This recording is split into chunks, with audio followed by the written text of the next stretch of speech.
I protest because I feel like I need to. If we don't have people that are protesting and, speaking for others that can't, it's still important that everyone gets their best interest. And so, a way to make that happen is protesting and getting your voice out there. Anti-war demonstrators protest U.S. involvement in the Vietnam War. Marchers include housewives, beatnik poets, businessmen, teachers, doctors, students. They parade 2 miles along Market Street,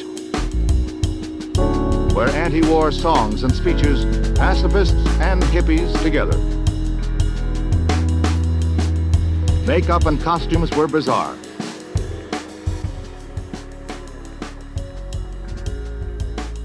Well, we all participated way back when, I guess in the 60s, for the rights to start their meals for the children in school in the black community. We used to give out food.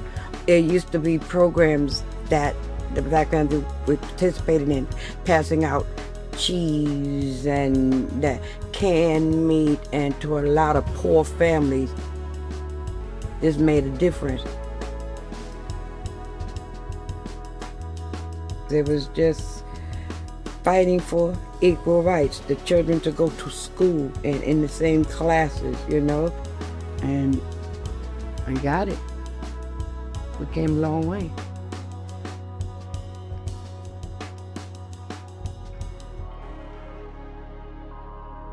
I do a lot of letter writing, emailing, calling representatives and senators to make my voice known.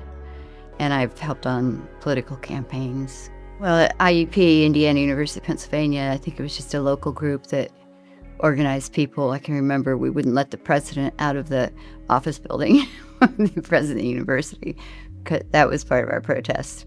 We had a NOW chapter, National Organization of Women, and one year we held the state NOW conference. I was part of organizing the domestic violence shelter that's still there, the Alice Paul House. And then I went on and did advocacy in a lot of jobs. With Vietnam, we didn't have all the devices we have today. We had radio and TV. On the 6 o'clock news on the radio at dinner time, you'd hear about all the thousands of people that were being killed. And then if you watched the news, at that time they showed the dead bodies, both of the Vietnam and our people, our boys. I was that age some of the time, because that war dragged on for years. But we saw that, and to see that and not say something, it just would have been wrong.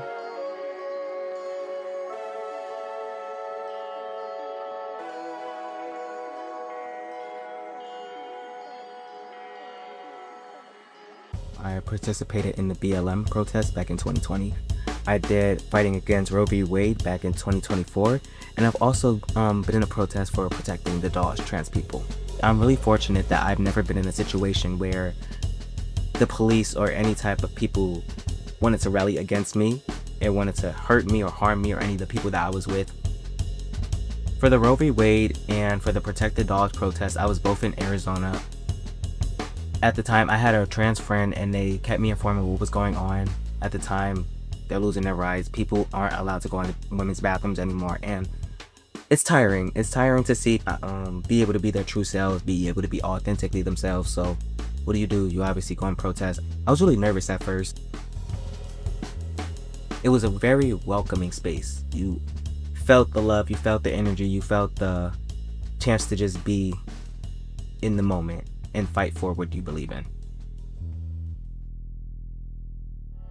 As someone with a very short attention span, I can understand how you might not want to sit and read a whole news article.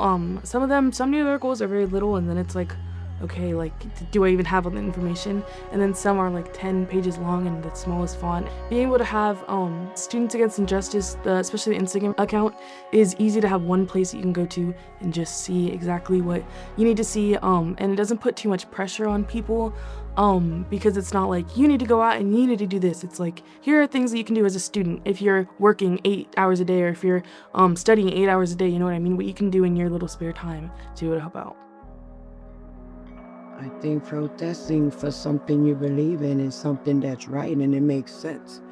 I think it's a positive thing, depending on what you're fighting for. If it makes sense, if it's for a good cause, you have to protest. Protesting is what get it across, not just for black folks, not just for white folks, it's for all of us to reunite and get along. It's so much easier to just be able to be like, okay guys, meet here at this time. Even sometimes the emergency rallies we host our day of, and it'll be like, in 3 hours, make it to this spot 30 minutes away from your house, and we'll still have a lot of people show up. It's so easy to just scroll and see people talking, be like, wow, I really like that. Who is this person? Maybe they have a background in something that I'm interested in. I just went there, I did my marching, I did exactly how I felt was supposed to speak up. And then I've done other things along the way, including recently for the No Kings rallies. I joined in with all the other people who were speaking up.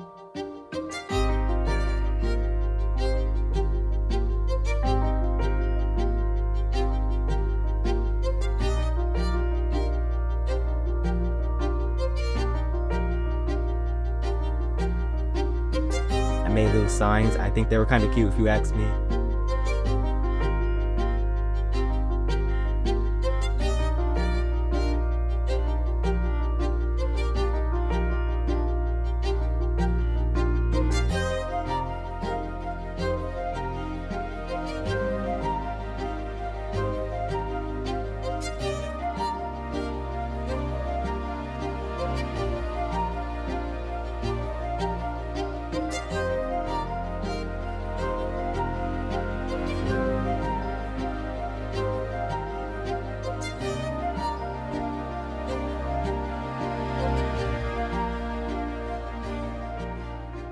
It's so important to know your community, know everyone's names in your community.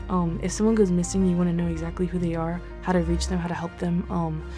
Form bonds with everyone is also really important. And again, just don't be discouraged with anything, and keep our heads high.